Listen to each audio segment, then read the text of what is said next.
ভালোবাসা কি অদ্ভুত, তাই না?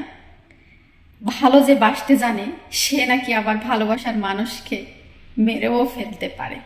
এটাকে কি ভালোবাসা বলে? আপনি একটা মানুষকে ভালোবাসেন আপনার জীবনের থেকেও বেশি, আবার সেই মানুষটাকে আপনি নাকি মেরে ফেলতে পারেন। তাহলে তো এটাকে ভালোবাসা বলে না। আপনি তো তাকে কখনো ভালোবাসেনই। আপনি যদি তাকে ভালোবাসতেন তাহলে আপনি কি তাকে মেরে ফেলতে পারতেন? কখনোই না। আপনি এমন ভালোই বাসেন যে সে মানুষটাকে আপনি বেঁচে থাকতেও আপনি তাকে মেরে ফেললেন। আপনি কেমন ভালোবাসেন যে মানুষটাকে না পেলে আপনি মেরে ফেলবেন? ভালোবাসা তো হয় মনে, অন্তরের ভিতরে।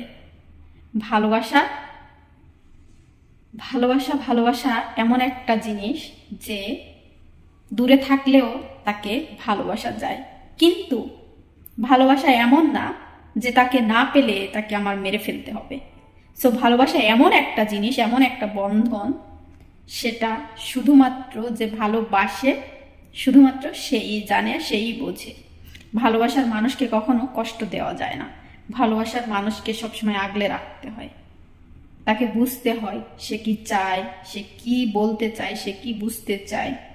কিন্তু যে আপনাকে ভালোবাসে না তাকে কখনো জোর করে ধরে রাখতে যেন না, কেননা জোর করে ধরে রেখে কখনো ভালোবাসা যায় না।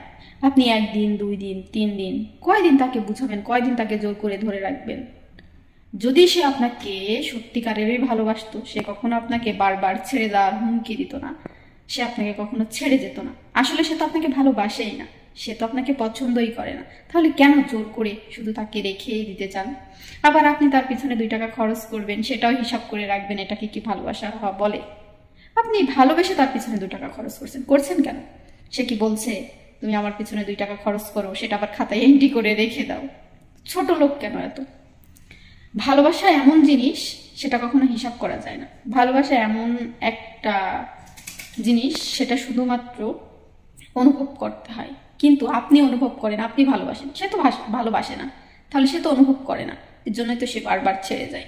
কিন্তু আপনি তাকে বিগত 6 বছর ধরে বারবার একই ভুল, একই হুমকি দেন, তোমাকে না পেলে আমি মেরে ফেলবো, অন্য কারো হতে দিব না, আমি সুখী না হলে তোমাকে অন্য কোথাও সুখী হতে দিব না। এটাকে তো ভালোবাসা বলে না। ভালোবাসা এমন একটা জিনিস, ভালোবাসার মানুষ যেখানেই থাক, যেখানেই যাক, সে ভালো থাকুক, এই দোয়াটুকু, এই কামনাটুকুই করি।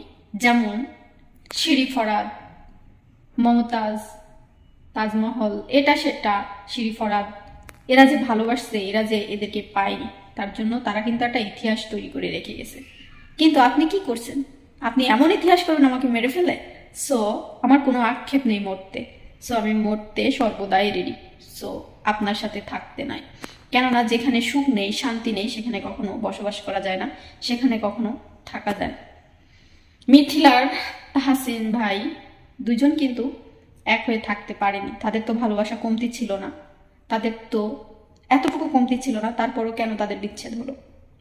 তো এইরকমই দুনিয়াটা, যে ভালোবাসলে ভালোবাসার মতো বাসতে হবে। সে যত দূরেই থাক না কেন, সে সেখানে ভালো থাকুক, সুস্থ থাকুক। সে ভালো থাকলে আমিও ভালো থাকবো।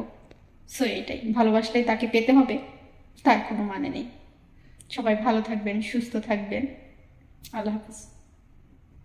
এরকম গল্প শুনতে যাদের ভালো লাগে অবশ্যই সাবস্ক্রাইব করে পাশে থাকবেন। Thank you for watching.